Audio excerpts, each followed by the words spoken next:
KWJT, Puget Sound from space. You're over here with Corey and tapping in with Tavares. It's been some time, but KWJT, grooving from the south, man. We're here. We're back. We're back at it, you guys. Yes. Groovers. Woo! Thank you for joining us for a whole nother week of the Podski.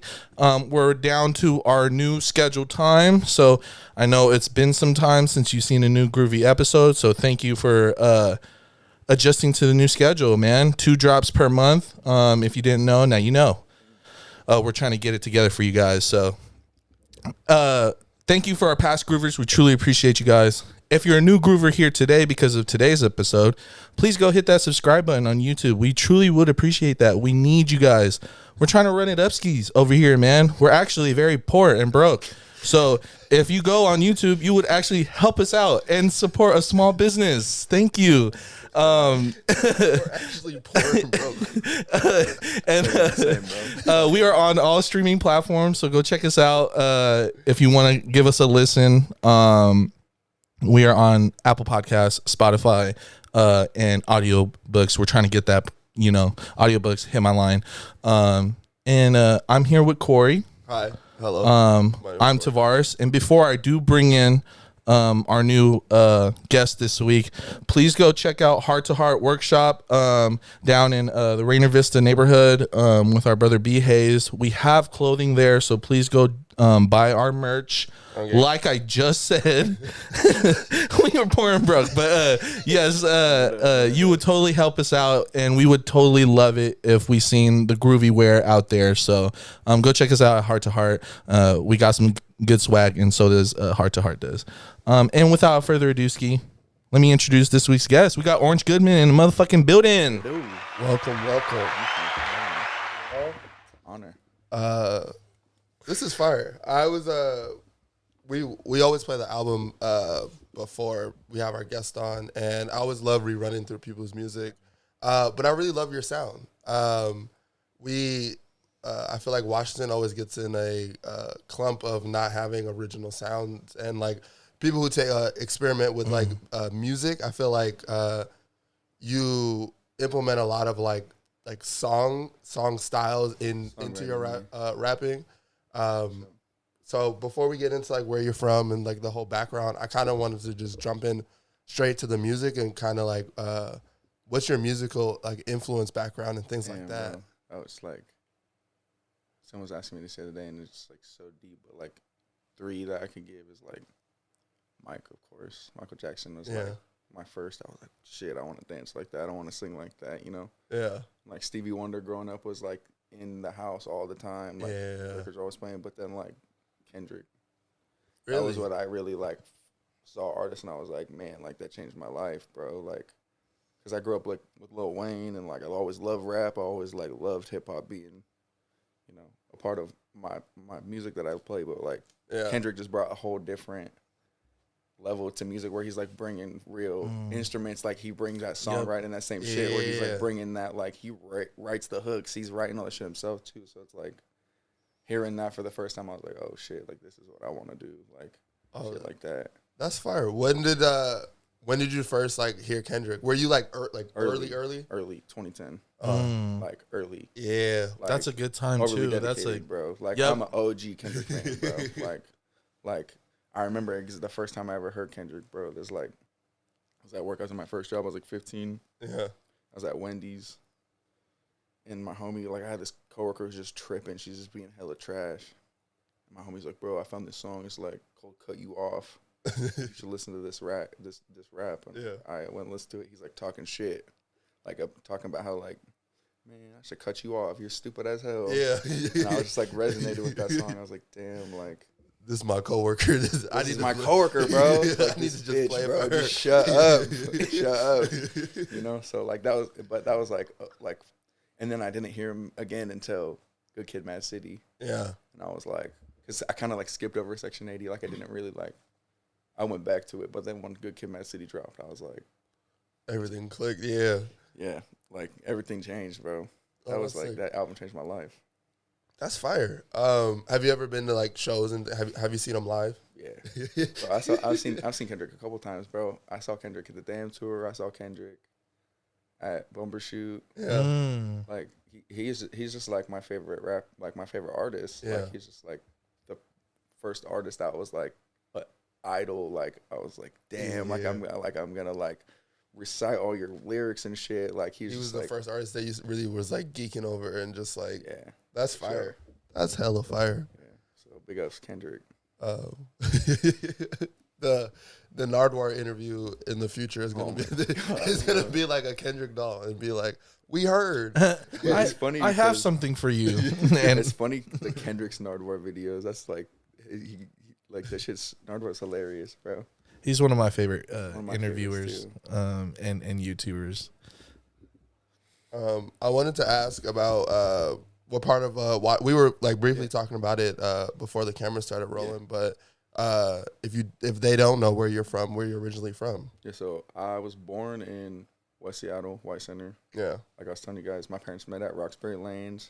My mom lived in the apartment complex that's connected to the bowling alley, so like that's where like that's where you grew up. Well, that's where I was born. That's where like my little life started. But I moved around a lot, bro. My parents were like lived a different lifestyle. So like, yeah, I lived in Tacoma. I live in Olympia now, but I've lived in Shelton. I've lived in Ellensburg. I've lived all over the state, bro. Oh like, yeah, I'm one of those kids. Like I'm a Washington kid. Yeah, like, facts. You know, like it's like, facts. And I feel like there's a lot of us like when you really get down to it, when you meet other people, there's a lot of us who've had the same shit where it's like, I've lived everywhere in this state, bro. Like, I've lived in Spokane. I've lived in fucking Mukilteo. Like, you can name it. All over the place. All over, bro. Like, but in high school, I graduated south of Olympia. I graduated in Shelton. That's where my grandparents lived. I went out there before they passed away and graduated high school out there. But right after high school, I moved to Olympia. Just because it was like, I miss Seattle so much.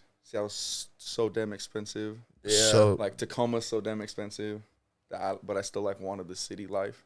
Yeah. And like Olympia's kind of slept on like that. Like it's still a city, but it's not booming. Yeah. But it's still a city. Like it's still like actually. You can go out and do things. And or there's like food open at night. You know, shit that's like, you know, crucial. Yeah. For city people. Shit. Yeah. No, I've been out there since like 2016. So. Oh, nice. It's like kind of like my spot now. Like I like staying out there. It's cool. No, I love I do photography outside of this, and I love that Olympia still looks like where you think of Washington, like Olympia still looks like that. Yeah, it's like on the water. That's the thing I love about it. Yeah. It's like on the water. Like my crib is downtown too, so it's like 3 blocks away from the pier. Yeah. So it's like on the water. There's like a hill, so it's like you get like cool little views and stuff if you walk up the hill and shit. Like, man, I love Olympia. Olympia is definitely slept on. I wanted to ask, does being able to live in those different neighborhoods, does it allow you to like appreciate the state a little bit more than usual? Yeah, I think that like when I have conversations with people about Washington, like when I'm outside of the state, like they're always kind of curious. Yeah. And I'm like able to kind of give them insight, like, oh, like Washington has everything. Like we have like all geographical types of, we have a desert, rainforest, the beach, like the city, we got it all. And then we also like have so much diversity too. I think that like that's another thing that people kind of sleep on with the Washington. They just like don't really know how diverse it really is. Like there's natives, Asians, Samoans, like black people, like you can name it, African people. Like there's so many different types of people in Washington, and I think that like me living in all these different areas is definitely like giving me insight to like be able to advocate for Washington as like a diverse and cool place. You know, when I go and like put it on, I'm like, man, like you don't even know. You don't even know. You don't even know. Like, go up north, you go to Everett, you'll find everybody. Oh God, see, that's the probably. I said that on like it or not, bro. That's probably the grimiest place I've lived in Washington, bro. We were talking to Zayside about shout out that. Zayside. We were talking to him about it, and he was like, "Yeah, people think Everett is sweet, but then he's like, hella shit happens in Everett," and he was like painting it as like, because he's from there, so he was like, he has a different perspective about it, and then we were like, yeah, the homie was like, he was like, yeah, the homie got jumped out there. He was like, yeah, don't get shit twisted. It's still kind of fucked up over here, but it's like, it's one of his like, Everett's probably like like if you think of the North and you think of the hood, it's like Everett's probably like the first thought. It's like grimy too. Yeah. Like it's like I be getting sketched out. I'm at in the drive-through, like trying to get some food. Yeah, like you're watching everybody. During that interview, I literally said I locked my doors driving into Everett. Easily. I was like, you take exit 170. You're like, it's honestly over because people will walk up to the whip. that's how like loose it is. It's like, they'll walk up to the whip. I remember we were in the parking lot and of like some random dispensary, and I'm rolling up, and then this whole family. Oh my God. I feel bad, but it was this whole family, and they like pulled up. They're like, "What's up, bro? I need help, bro." And I'm like, you got me because you got the family, and I'm twisting the blunt right now. I'm in a good place right now. You got me, so here you go. Come on, yes. Thank you. There we go.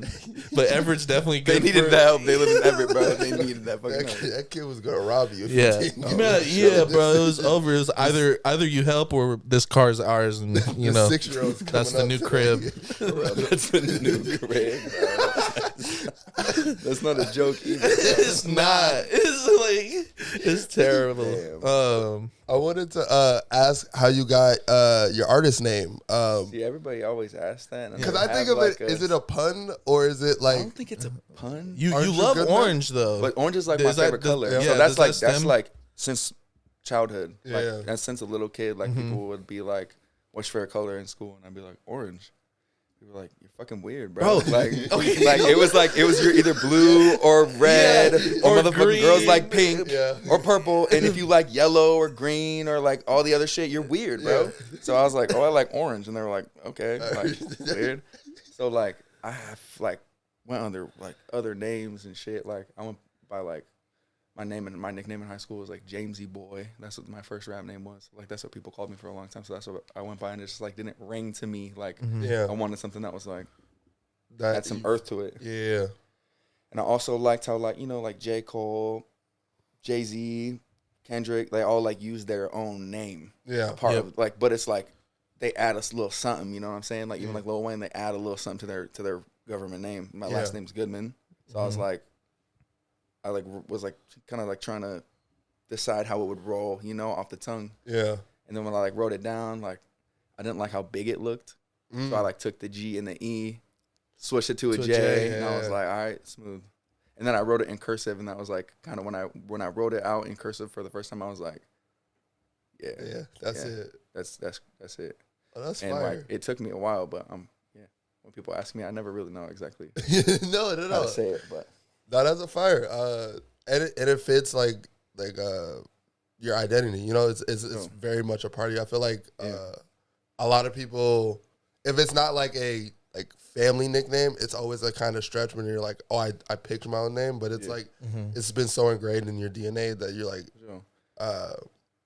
it makes sense. Well, and I feel like one thing that artists do, I feel like now that when they have orange a part of their name, or like there's like other artists that have orange in their name, it's like everything part of their aesthetic is orange, and I feel like I tried to like incorporate orange in my aesthetic, but also like color combos. So instead of it being like everything orange, it's like orange and green, or like orange and yellow, and like orange and purple, like shit that's like okay, like it's not like I'm just doing everything fucking naval orange, jumpsuit orange. Like I'm not trying to do that. You're implementing like the complementary, things that could add to it. Things and in like art, bro. Like orange is added in like color combos, like orange and yellow, orange, red, yellow, like shit. Just like it fits with certain other colors. So I kind of see these other people like using orange as their aesthetic, and I'm like, what can I do to kind of like stand out? And just, like incorporate in the color combos. I feel like that's my thing. That's fire. You wanted it to kind of be like the driving force, but also like add the rims. Like let's change the paint up a little bit. Yeah, for sure. Interior all yellow, all orange, but you're gonna get this different. Yeah, you're gonna have the green pinstripes. Yeah, you're gonna have the like little like green, yellow, orange, like little ombre, whatever the hell they want to call it. Like, I'm trying to do a little bit different. And when you look at the actual fruit, it's not always the same. Shade. Yeah. And it's always different. It's like different gradients. Or if it's like ripe, it goes from like green, yellow to orange. Yeah. Like the levels behind it. I love that. I've actually never seen an unripe orange. Word? Yeah. Like, it's like, you could feel it. Yeah, it's like a little harder. Yep. And it's like when you the ends are kind of green, like a banana, bro. Yeah. Like the ends are kind of green, and then it goes into yellow and then orange. But it look kind of, it's like they're a little bigger, harder. They're a little sour too if you rush the process. I don't think I've ever had a. Now I'm about to go. I'm gonna break this up with a little bit of hand claps real quick. Please do. For our new guest, new friend, getting on the podcast and letting us know. We do appreciate you sliding on us, man, and we finally putting together this interview. Oh yeah. I wanted to switch gears. Switch them. Fast X. Our brother here has too many conspiracy theories. Too many. So I wanted to at least tackle maybe one or two, but definitely wanted to ask you, like, a part of those group of conspiracies, what's one that pops into your head, like, right now that we're talking? Moon landing. So where are you? Fake or real? Fake. Oh. Yes. Do you think we've ever been to the moon? Yes. Okay. I didn't think we went to the moon in the 60s. No, yeah, I'm with you. We faked that shit to let people know that we was like, we did it. Yeah, we did. We did it. Ha. No, don't ask no questions. I don't think we didn't go to the moon, but I think it's like, the first it was one the Cold War boom. was for real, bro. Yeah, bro. I have the same belief because I was like, because if you do the research and like look at the time, like our rockets wouldn't go off. Like, Bro, we facts. we couldn't get satellites up there. Mythbusters made me like click something. I was like, when they like went up to like zero gravity and they like walked to try to emulate the video. Yeah. And it didn't look nothing like the video. And you're just like, and I was just like, especially during that time. I was a kid and too. And the So I was like, production, right? Like camera use. Yeah. You're thinking about everything, like all that equipment they had to bring to the moon. How did they get crisp, clear? I don't know. Visuals? Or it's like, how did they get audio? Yeah. How you motherfuckers were mic'd up? Exactly. Like, what are we doing? What does it sound like in space? Like it's a vacuum. People are. I don't know, bro. It's like they were recording all. I don't know. It's like sometimes these. There's an engineer just like on base. Yeah, like he's mixing shit. Bro, go ahead. And imagine the sound equipment they had to take up there. It's the 60s, bro. Literally, the technology was the not. The soundboard is probably as big as this room. Exactly. For real. For real. Nah, I'm with you. I don't believe the first one is like so fugazi to me. I'm like, yeah, we've been there since, because I'm like, all right, by this time it should make sense. And if we are still faking it, like, all right, you guys gotta get your shit together. Like at this point, like I don't care that much. But like that first one, I was like, I don't know, especially because the Russians sent like a dog to space, and we were like, oh, we're fucked. Oh yeah, this is like a year before we went to space. Yeah, and they're sending like the monkeys and shit up there. We're like, all right, we're cooked. Like, and that's like, hey, our test subjects keep coming back crazy or dead. Like, you know, I seen the movie with Taraji P. Henson. Like, we didn't. They were doing it. Like, they were on their way. But the year is finicky. They faked the funk, bro. Yeah, I was like, we probably went the second time. Yeah, but the first time, I'm like, and then when they like still like are wrecking in like the 10, like 11 time, you're like, you guys don't have your shit together, bro. You know? And then like, who are these scientists? Yeah. Who are these scientists? They pay you millions. Yeah. Like, I don't know, bro. That's just like, I just read what they tell me to read when they ask the questions. I mean, like, the other one I would say, they say we haven't discovered, what, 90% of the ocean? Yeah. Cap.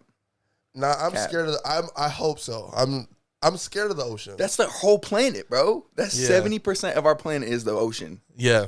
90% of the other 70% of our planet hasn't been touched. So I think that's crazy. So my theory on that, I don't think I don't know. That is wild. Because the depths. I think they found something and they were just like, we're gonna leave it in that's the water. It, bro. Yeah, that's it. They were like, we're gonna leave it in the water. Throwing a technical, bro.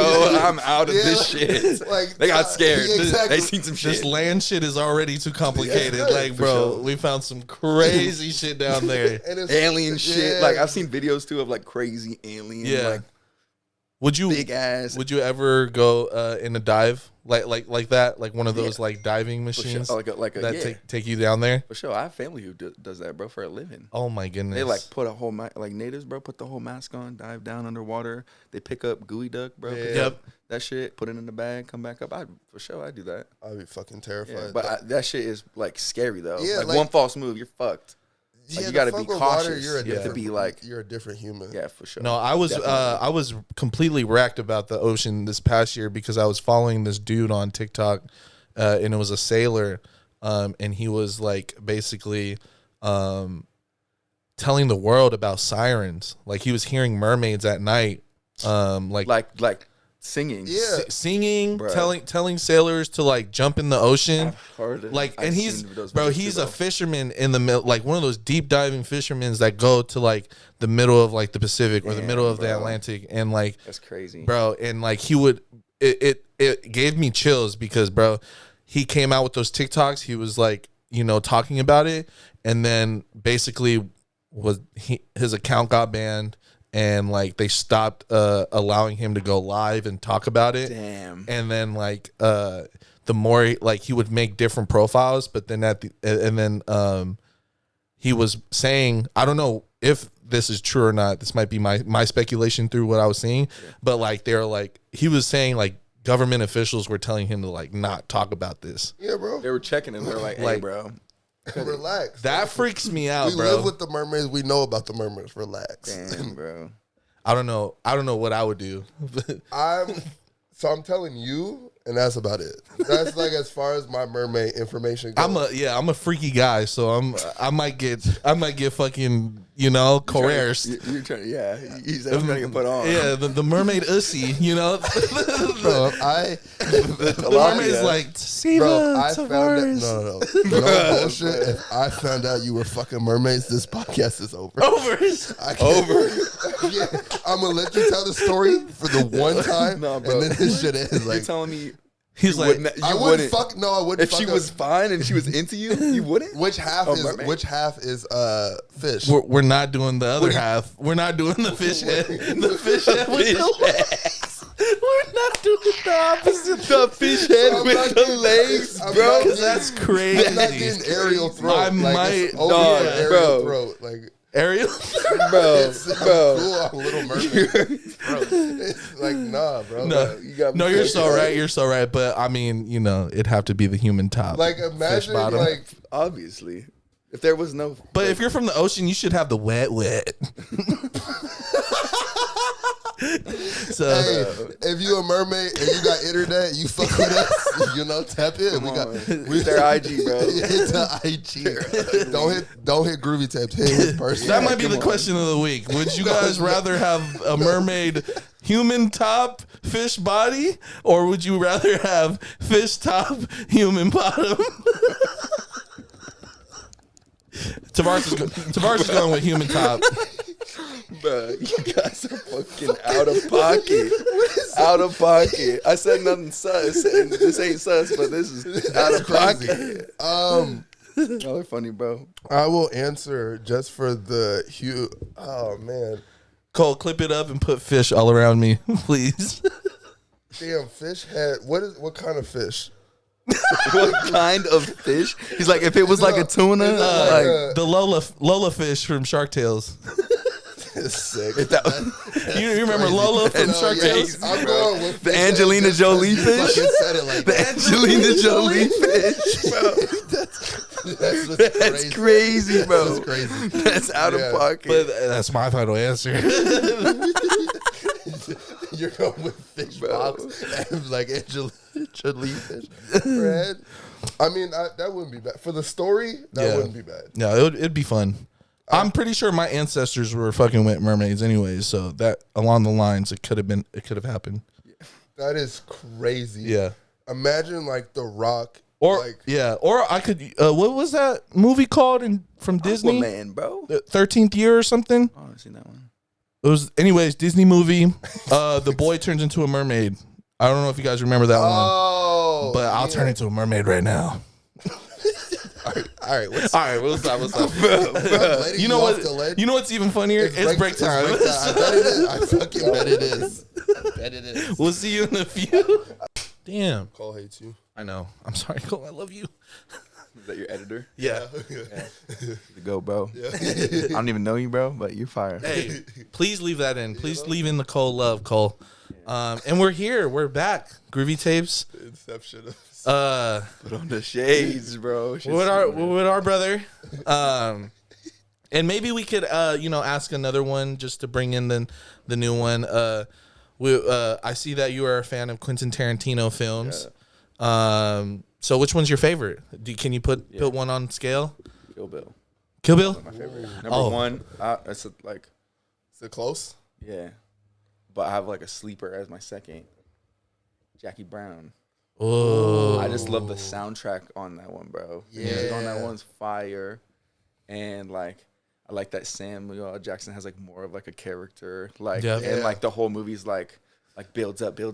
Like she goes to like the bail bondsman and shit. Like that's that's probably my second favorite. But Kill Bill is like the series, bro. Like the colors, like it's all shot on like. I love that he shoots on real film, but I think it's one of those that's shot on Kodak and shit like that. Yeah, bro, that movie's fucking dope too, and like the plot, like the storyline, like is unlike any storyline I've ever seen. Where like she's like kind of like goes from being kind of like a totally different person before and after. It's like character development where you're like, ooh, I resonate with that. Like you're fucking mad, bro. Exactly. You going up there, you getting your fucking revenge, bro. Like I think the coffin oh my God. scene is what like developed claustrophobia in me. I don't have it intensely, but like, bro, when I get in like small, like when I seen car. It's a small car, especially me, bro. I'm bigger, bro. So like, bro, I'm like, bro, I know we could all feel it when we're in those tight cars. It's tough, bro. But that coffin, like her trying to freaking punching that shit, digging her way out. The dirt just falling on her, bro. It's that like, shit's crazy. how do you even stay calm in that situation? Like it's beyond me. That's a crazy film too. Like this, like some of the stunts, like when she like that scene where she's like, and it like cuts her freaking top of her dome off, like that. And there's like that photo of them where they're like, it's like a prop. I don't know. Yeah, This whole like. You think Vivica Fox's daughter's gonna get back ever? I don't know. Yeah, he doesn't really. I feel like the style of he don't like movies he make. Yeah, it's very rare for him to revisit an idea. So I feel like if we were gonna get that version, he'd have done it by now. Mm-hmm. Yeah. What about you guys? What about you, Steven? For favorite film, I do Pulp Fiction's up there. Pulp Fiction is like probably the best like plot of his, like honestly, like that one, like I just like how the whole story just develops and it kind of just like hits you in the face at the end. Yeah. Like you're just like you think it's gonna you're expecting it to go one way and it totally hits you with a different like I wasn't expecting oh man, I'm forgetting his name. Anyways, the dude at the end when he was all tied up. Yeah. To come out of it, you know? Yeah. I was like, oh no. Oh my God. Well, how did this happen? Or like the Narcan scene. Yep. Yeah. Like those are like scenes where you're like, oh, that's holy real. Shit. Like, that's real. Fucking crazy. He had one job. Yeah. Also, I seen this fact that $5 milkshake would have been like $25 in our time. Damn. That milkshake, you know, the milkshake John Travolta is talking about. Yeah. Like, these are the best milkshakes in town, and it was like $5 on the menu. Yeah, and like $25 probably now because of inflation. Yep, easily. I would say my favorite one is probably Pulp Fiction. My guilty pleasure is probably the one he made for Netflix, the super. Which one is that? Hateful Eight. I'm not gonna lie, I can't get through it. Really? Every time I fall asleep, every time, bro. So every long. time. It's one of those ones. Pause. It's one of every time. It's like I love movies like that kind of because like you got to pay attention to every little detail. Yeah. And it's one of those ones. I think I have to watch it back, but that one's like I remember like that was the one that I was kind of like, dang, like it's like a lot of dialogue. Yeah. Aren't they in the cabin like chit chatting, talking back and forth? For like 45 minutes straight, bro. Long time, bro. Yeah. and you're just like, dialogue. it's like intense. You're like I've seen it probably like 2 or 3 times, but I've never seen it all the way through. No, it's hella talking. But I have to go and do it, like drink a Red Bull before I watch no, that shit. It's one of those you gotta like. All right, I'm gonna take an. You can't watch it stoned either. Yeah, or you smoke after like towards the end. Isn't there Act? It's like Act 1, Yep. Act 2, Act 3. Like all his movies are kind of like that, but that one's like really like there's displayed. They like formatted it for Netflix that way. I like it because of the way Tarantino makes people act. Like he showed me a different side of what's that nigga's name? Not Jace. I was gonna say Jason Tatum. No. Channing Tatum. Channing Tatum. Yes. Yeah. Because Channing Tatum is usually like the funny character, and I feel like Quentin kind of made him like act and like give him like a role where you're gonna he's not being a pretty boy. He's like really acting. Yep, you're gonna be hated in this one. You're gonna have like opposition. I feel like when he brings people into those roles where he can like make them be seen in a different way, and I kind of believed like, all right, this nigga's a hater, so like this could be a real reality for him. So it was just like I think as a director he does that really well of just bring you into like a world that you wouldn't see these actors do for any other director. And I feel like that's his like he probably sees that in actors and people. He's like, ooh, like what do you usually not do? What can I get you to do that would make you act like even like Uma Thurman, like like her roles that he's picking her for. You're like.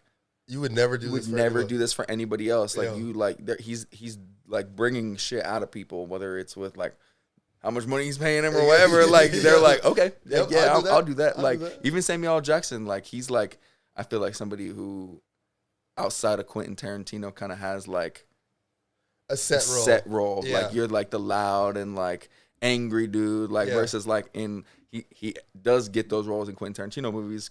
But like he's more of like a character, I feel like, in like he does a good job at getting actors to like play their whole self. Yeah, I totally agree. I wanted to get into your hot take about females rappers kind of running the game, and not even kind of females rappers running the game. What led to that? Like, what led to that theory? Would you see like that pushed it like for you like that way? Well, like I went to this retreat. Rum retreat, and they're like every time I was there, like they're giving us prompts to who to write for, and they're asking us to write for women, and I'm having to go and like sweat their catalog, like check their shit out, and I like my shorty, like she's on TikTok, like I know female rappers, but I'm not like sweating their catalog. Right, you're not well versed, like, but like. I mean, more than most men, I would say. Like, I know, like, names, and I'm like, oh, like, I like Rico Nasty, like, I like Sweetie, I like Ice Spice and shit, like, I like Glorilla, like, real, like, female rappers who were, like, I don't know, I feel like the phrase female rapper is kind of annoying. Right, because they're just rappers. Well, and, like, they're kind of better than a lot of men right now. So where it's like, I don't know, I go and I listen to a lot of, like, the shit that I hear, and like this flows and it's like now when like men are kind of biting the female flows. Like when I go and look at like on the radio and like the freestyle shit, I'm like, bro, you sound like Ice Spice. You sound like Glorilla, bro. Like you're biting their swag. You're biting them. Like, and I think that the reason why that's my hot take is because I went and like sweat their catalog and I was like, damn, like it's looking kind of cryptic for the men right now, bro. Like the women are out here fucking it up. And I think they need their flowers when it comes to like getting credit in like hip hop, because like we lived in an era where like there was no female rappers for so long. Like from like there was only a select few that we could have. But even like before Nicki, bro. Like, but before Nicki Minaj, think about when we were little. There's no one. There was no one. Yeah. Like Lil Kim was like there for a little bit. Yeah. And then like, but there's kind of like there's like we had our Missy Elliott and. Bro, Missy Elliott is different. Missy is different. But like we had like Eve and shit. But they're all like, it's always like they're kind of like the token woman. They're like, oh, this is a woman on the track. We or on the label. And they're always sexy, bro. That's the thing that's always kind of like that. One of my like, I don't really love like sexual music like all the time. That's why like I like kind of like the realm where women are going now, because it's like they don't have to talk about their bodies and shit. They can talk about like being gangster. Like they can talk about like where they're from and shit. And it's like, I don't know, it's more like how men rap, You know, versus like before, I felt like women had to kind of like be put in a category of like, oh, you have to rap about your pussy, like you have to be sexual, you have to also like have a certain body type to be a female rapper, like to really make versus like now, like Glorilla, like she's not your average body type, like you know, like even like Rhapsody, like there's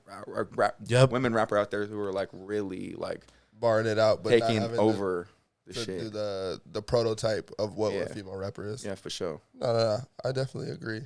I have a music question. Copy.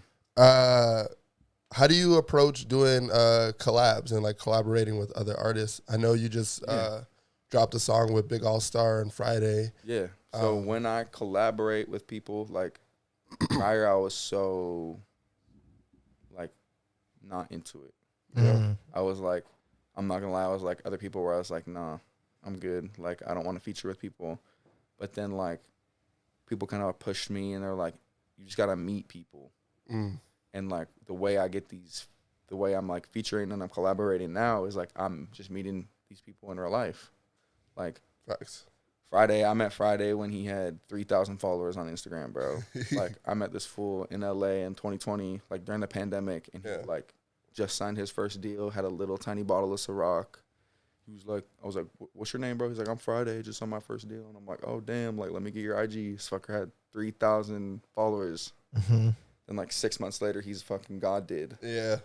You know, like, he's meeting people, bro. And then AllStar, like, one of my native homies was like, took me to the studio. Yeah. He was like, you need to meet this guy named AllStar. And I was like, all right, like, show me his music, like, on the way to the studio. And I was like, this is who we're on our way to go meet? Like, he's gonna be there? Yeah, he's there. He's there. And then I look at his numbers and I'm like, bro, you need help, bro. Yeah, like we need to get you need to like, and you know that's a homie now, bro. Yeah. Like I pulled like we filmed a music video the other day. Like he's a barber too, so like I pulled up to the shop. He cut me up real quick. Like cameoed in the video. Like it was a vibe. Oh, that's fire. We met, we know AllStar through Jordan. So we're big fans. That's why I had this question written. Just not only because he's a friend of the show, but I also love the collaboration and just like you two don't do collabs. Like he's very particular as well. So I was curious about how like that friendship was formed. And it's funny because like when we went to the studio, there's mad heads in there. Yeah. I didn't know which one was AllStar. You walked in, you're like, no, but I'm like kind of just like chilling, everyone's smoking and shit. Like I'm going and I'm chit chatting with this one fool, and I'm like, hey, bro, what are those wraps? Like I've never seen those before. They're called like zines or something. Yeah. I was like, I've never seen those before. Are those woods? And he's like, they're like woods, but they're two in every leaf. And I was like, damn, bro, like what? Yeah. I was like, what's your name, bro? He's like, oh, I'm Big AllStar. I was like, oh shit, like you're the person I'm here to meet, bro. Yeah. I was like, yeah, I fuck with your shit, bro. You're hella good. Like on my phone showed him this beat, and the beat has like a Friday feature, like Friday like sings one of the samples that are on there. Yeah. And I was like, dude, like my bro Friday's on this song. Like, do you want to like hop on it? Yeah. He was just like kind of like sitting there, like listening to me as I was performing it, like just on my phone. And then he literally just like sang his part right there. And I was like, get in the booth, bro. Get in the booth, bro. Yes, bro. Yes. Do that again one more time. Do that again, like, and it was that quick. It was that quick. But yeah, he's dope as fuck. I fucks with AllStar. Shouts out, Big AllStar. Yeah, shouts out. Can I get a round of applause? Oh yes, sir? Of course, brother. Of course. Yeah. No, this definitely an AllStar fan club. Cause I just did a show with brother. He did. Word? Yep. In Seattle? Tacoma. Oh, word. Over at Edison Square. Oh, with Mayana Pink's Box Events. I got a show with them soon, bro. Oh, hey, fire. Yeah. Love. Like that bro. Is a great group of people. Bro, Impact Media Group.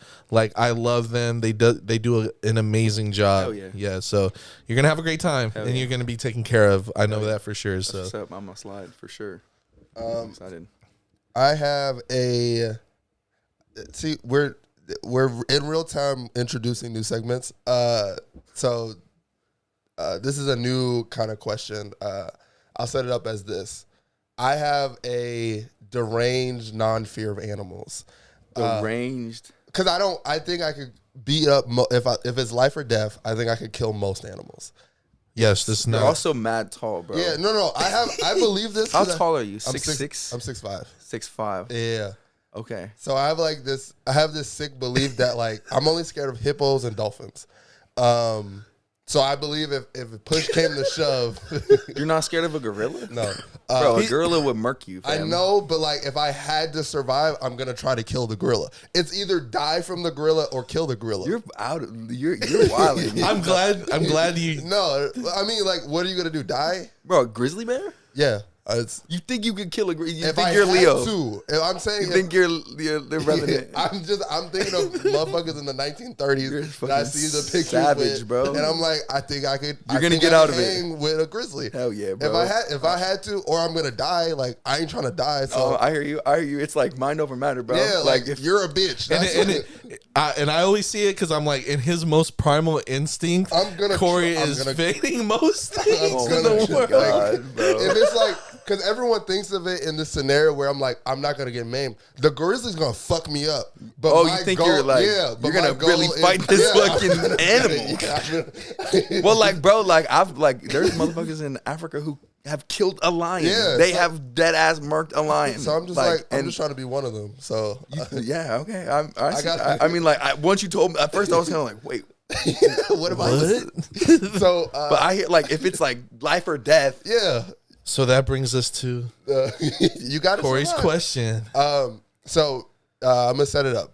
You're in a full Carhartt fit. You got boots on, Carhartt double knees, good Carhartt jacket, and a hoodie. How many raccoons do you think you could kill before they overrun you? Bro, mass 100. Bro, I would be like, I'd be boy. I'd be bro. Exactly. No raccoon is safe, bro. No raccoon. I thought you were gonna ask him like if it was like oh, like wolves, bro. No, raccoon. Raccoon, exactly. Bro, they're not safe. He's getting 5 nukes. Bro, 25 kill streaks. It's going down, bro. I was the reason I have this question because I have a homie named Gabe. Shout out Gabe. That's how Gabe. We were arguing about this. We're on a hike. We're walking and shit. And we I was like, how many raccoons? Because all my friends hate this theory. They do. It's the running joke in my friend group that Corey's crazy because he believes this. So I'm just asking him. I'm like, hey, bro, how many raccoons do you think you could fight off? He was like 10. I was like 10. 10? I was That's like, not what the very fuck? many. Exactly. I was like, you're gonna die to like 13 raccoons. Like they get you out of the pain. They got you lacking, bro. What are we doing? He's like, how many? I was like, endless. I was Endless, like, bro. Until I feel like Mass, it's over. Physical exhaustion. Exactly. That's where I'm like, it's like Lord of the Rings shit. Like you're battling like. I'm Legolas. I'm hitting other raccoons with the raccoons, exactly. bro. Like they become wet because if you take the kindness, like people think of it and like, oh, I'm just like, no, I'm like trying to survive. So they become weapons. Killer now. instinct, yeah, bro. It's over. That's hilarious. Bro. And I'm walking down the hill and I'm asking like other people who are on this hike. I'm like, hey, if you had to kill a bunch of raccoons, how many? This dude my size said 5, and I've never lost I've never lost so much respect for another human being because I'm like, 6 raccoons kill you? Like if you had to survive, Damn, that's like a family. That's like bro, that is you can easily see 6. That could happen in your real life. Like you could You can pull up on 6 raccoons and you're like, oh shit, like I'm not for the squall. Exactly. Yeah, I might die today. You know? you're gonna contemplate dying. Like you're not gonna like go out and just like kill them all. Yeah, like, so that's forever been my like question to ask. Like it's my icebreaker question bro. now That's because it's hilarious. just like if you had to, like there's no stopping me. Like raccoons, you're not safe. If I had to, only if I was like in the woods and I'm in your guys' territory and you're like you're not good here. I'm like you're not good here. I'm good anywhere. Exactly. We will kill you. So raccoons, watch your back. That's funny. Oh my gosh, I love it. We are getting to the end of everything. It is that time. So before I do let everyone go, do you have anything you want to relay to your friends and family? Anything you are promoting for yourself? Yeah. For your camera? And July 25th, we going up at Alma with Snotty Nose Rez Kids. Tacoma, Washington, we going up. I got new music dropping all summer. Ooh. Maybe a new album. We don't know. But Let's run it up. Yeah. Thank you guys for having me, for real. Absolutely. It's a blessing. Of course. You've been a great guest. I love, I don't know, the thing about doing interviews that most people don't notice is like just engagement and just truly being yourself in these moments. So I always like love people who are like unauthentically themselves and just can like have these stupid nuanced conversations. Likewise. And like people who are like just real people. Yeah. They're not trying to be an ego or like a personality type. They're just being themselves. Yeah. And it's not hard to see that. Y'all are dope as fuck, for real. Absolutely. Thank you guys for having me. Absolutely. Ooh. This is easy. One last hand clap for the group. And KWJT, you've been grooving with the South, man. Get you some mermaid. Mermaid booty. You've been grooving with Oranj Goodman, Tavares, and Corey. Yes, sir.